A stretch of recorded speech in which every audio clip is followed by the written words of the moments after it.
في الكلام ده النهارده الصبح بعضهم مندهش مني يقول لي معقول؟ قلت له طب انا هعمل ايه؟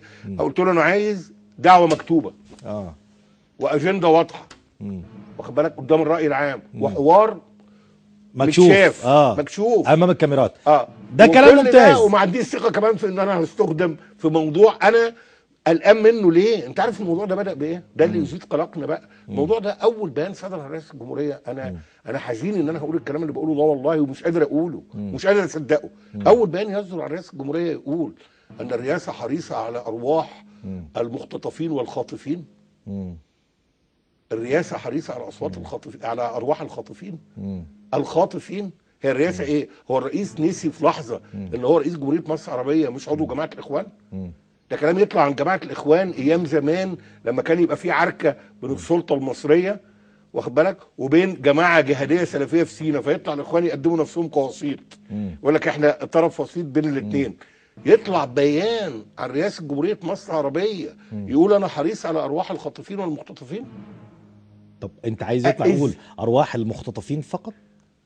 يعني هو مفروض ان انا حريص على اصوات المجرمين، على ارواح المجرمين؟ بالعكس، ده انا منوط ان انا يعني اجيب هؤلاء ويكونوا عبره. يعني ده بقدم نفسه، رئاسه الجمهوريه قدمت نفسها كطرف وسيط بين جنودنا وبين المعتدين على جنودنا، يعني مش قدمت نفسها باعتبارها طرف يدافع عن جنودنا. دكتور فريد، يعني هل عايزني بقى البي نداء؟ هل لو كانت الرئاسه عايزني البي نداء تحت العنوان ده؟ طيب هل لو كانت الرئاسه تبنت في بيانها انها حريصه على ارواح المختطفين ونقطه، مش كان في بعض المنظمات الحقوقيه تقول لك كده الرئاسه قررت انها اباده الخاطفين وده غير حقوقي ولا يتماشى مع ميثاق حقوق الانسان؟ اولا كل واحد يقوم بدوره. المنظمات الحقوقيه تقوم بدورها، انا ماليش دعوه. انا طرف في الصراع ده ولا انا محايد؟